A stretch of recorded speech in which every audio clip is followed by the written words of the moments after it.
Hello friends, welcome back to lunch box recipes channel. ನಮ್ಮ ಚಾನಲ್ನ subscribe ಮಾಡ್ಕೊಳ್ಳಿ, ಹಾಗೆ ಬೆಲ್ ಐಕಾನ್ನ ಕೂಡ ಕ್ಲಿಕ್ ಮಾಡಿ ಸೊ ದಟ್ ನೀವು ನಮ್ಮ ಯಾವುದೇ ರೆಸಿಪೀಸ್ನ ಮಿಸ್ ಮಾಡ್ಕೊಳ್ಳೋದಿಲ್ಲ. ಲಂಚ್ ಬಾಕ್ಸ್ಗೆ ಕ್ವಿಕ್ಕಾಗಿ ಆಗುವಂಥ ಕ್ಯಾಪ್ಸಿಕಮ್ ರೈಸ್ ಮಾಡೋದು ಹೇಗಂತ ನೋಡೋಣ ಬನ್ನಿ. ಮೊದಲಿಗೆ ಒಂದು ಬಾಣಲಿನ ಬಿಸಿಗೆ ಇಟ್ಕೊಂಡಿದ್ದೀನಿ.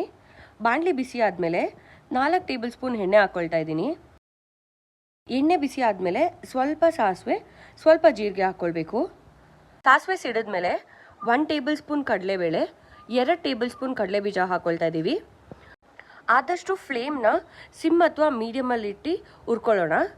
ಇದು ಸ್ವಲ್ಪ ಕಲರ್ ಚೇಂಜ್ ಆಗೋವರೆಗೂ ಹುರ್ಕೊಂಡು ಇದಕ್ಕೆ 2 ಒಣಮೆಣಸಿನ್ಕಾಯಿ ಹಾಕ್ಕೊಂಡು ಫ್ರೈ ಮಾಡ್ಕೊಳ್ತಿದ್ದೀವಿ.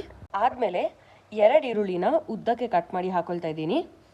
ಇದನ್ನು 1 ನಿಮಿಷ ಫ್ರೈ ಮಾಡಿ ಕರಿಬೇವನ್ನ ಹಾಕ್ಕೊಂಡು ಈರುಳ್ಳಿ ಸ್ವಲ್ಪ ಟ್ರಾನ್ಸ್ಪರೆಂಟ್ ಆಗೋವರೆಗೂ ಫ್ರೈ ಮಾಡ್ಕೊಳ್ತಿದ್ದೀನಿ. ಈರುಳ್ಳಿ ಟ್ರಾನ್ಸ್ಪರೆಂಟ್ ಆದಮೇಲೆ 1 ಟೀ ಸ್ಪೂನ್ ಶುಂಠಿ ಬೆಳ್ಳುಳ್ಳಿ ಪೇಸ್ಟ್ ಹಾಕ್ಕೊಂಡು ಹಸಿ ಸ್ಮೆಲ್ ಹೋಗೋವರೆಗೂ ಫ್ರೈ ಮಾಡ್ಕೊಳ್ಬೇಕು. ಹಸಿ ಸ್ಮೆಲ್ ಹೋದ್ಮೇಲೆ 1 ದೊಡ್ಡ ಕ್ಯಾಪ್ಸಿಕಮ್ ಕಟ್ ಮಾಡಿ ಹಾಕ್ಕೊಳ್ತಾ ಇದ್ದೀನಿ. ನಾನು ಗ್ರೀನ್ ಕಲರ್ ಕ್ಯಾಪ್ಸಿಕಮ್ ಯೂಸ್ ಮಾಡಿದ್ದೀನಿ. ನೀವು ಬೇಕಿದ್ರೆ ರೆಡ್ ಅಥವಾ ಯೆಲ್ಲೋ ಕ್ಯಾಪ್ಸಿಕಮ್ ಕೂಡ ಯೂಸ್ ಮಾಡ್ಕೊಳ್ಬೋದು. ಜೊತೆಗೆ 1 ಹುಳಿ ಟೊಮ್ಯಾಟೊ ಹಾಕ್ಕೊಂಡು 1 ನಿಮಿಷ ಫ್ರೈ ಮಾಡಬೇಕು. ನಂತರ ರುಚಿಗೆ ತಕ್ಕಷ್ಟು ಉಪ್ಪು ಹಾಕ್ಕೊಳ್ತಾ ಇದ್ದೀನಿ. ಉಪ್ಪು ಇವಾಗಲೇ ಹಾಕ್ಕೊಳ್ಳೋದ್ರಿಂದ ಟೊಮ್ಯಾಟೊ ಮತ್ತು ಕ್ಯಾಪ್ಸಿಕಮ್ ಬೇಗ ಬೇಯುತ್ತೆ.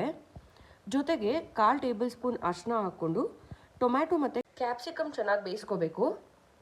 ನೋಡಿ, ಈಗ ಟೊಮ್ಯಾಟೊ ಕ್ಯಾಪ್ಸಿಕಮ್ ಚೆನ್ನಾಗಿ ಬೆಂದಿದೆ. ಇದಕ್ಕೆ ಹುಣಸೆ ಹುಳಿ ಮತ್ತು ವಾಂಗಿಬಾತ್ ಪೌಡರ್ ಹಾಕ್ಕೊಂಡಿರೋ ವಿಡಿಯೋ ಆ್ಯಕ್ಚುಲಿ ಮಿಸ್ ಆಗಿದೆ. 1 ನಿಂಬೆಹಣ್ಣು ಸೈಜಿನ ಹುಣಸೆ ಹಣ್ಣನ್ನು 10 ನಿಮಿಷ ನೀರಲ್ಲಿ ನೆನೆಸಿ ಇಟ್ಕೊಂಡಿದ್ವಿ. ಇದನ್ನು ಹಾಕ್ಕೊತಾ ಇದ್ದೀರಿ.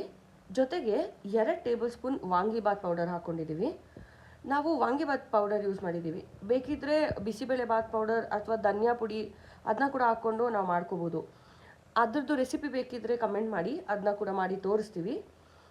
ಈಗ ಇದನ್ನು ಮಿಕ್ಸ್ ಮಾಡಿ ಮಸಾಲೆ ಕುದಿಯೋಕ್ಕೋಸ್ಕರ 1/2 ಕಪ್ ನೀರು ಹಾಕ್ಕೊಳ್ತಾ ಇದ್ದೀವಿ. ನೀರು ಹಾಕ್ಕೊಂಡು ಚೆನ್ನಾಗಿ ಎಣ್ಣೆ ಬಿಡೋವರೆಗೂ ಕುದಿಸ್ಕೋಬೇಕು.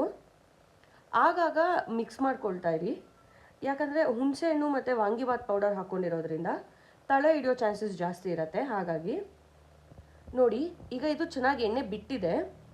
ಇದನ್ನು 1 ನಿಮಿಷ ಮಿಕ್ಸ್ ಮಾಡಿ ಸ್ವಲ್ಪ ಗೊಜ್ಜನ್ನ ತೆಗ್ದಿಡ್ತಾ ಇದ್ದೀವಿ. ಗೊಜ್ಜು ಬೇಕಿದ್ರೆ ನೀವು ಫ್ರಿಜ್ಜಲ್ಲಿ ಇಡಲ್ಲ ಅಂದರೆ 3-4 ದಿನ ಆಚೆ ಇಟ್ಟರು ಕೆಡಲ್ಲ, ಚೆನ್ನಾಗಿರುತ್ತೆ. ಫ್ರಿಜ್ಜಲ್ಲಿ ಇಟ್ಟರೆ 1 ವಾರ ಬೇಕಿದ್ರೂ ನೀವು ಯೂಸ್ ಮಾಡ್ಕೊಳ್ಬೋದು. ಈಗ ನಾವು ಬಿಸಿ ಅನ್ನಕ್ಕೆ ಮಿಕ್ಸ್ ಮಾಡ್ಕೊಳ್ತಾ ಇದ್ದೀವಿ. ನೀವು ಬೇಕಿದ್ರೆ ಉಳಿದಿರೋ ಅನ್ನ ಕೂಡ ಮಿಕ್ಸ್ ಮಾಡ್ಕೊಳ್ಬೋದು. ಇದಕ್ಕೆ ಲಾಸ್ಟಲ್ಲಿ ಕೊತ್ತಂಬರಿ ಸೊಪ್ಪು ಹಾಕ್ಕೊಂಡು ಮಿಕ್ಸ್ ಮಾಡಿ ಸ್ಟವ್ ಆಫ್ ಮಾಡ್ಕೊಳ್ಬೇಕು.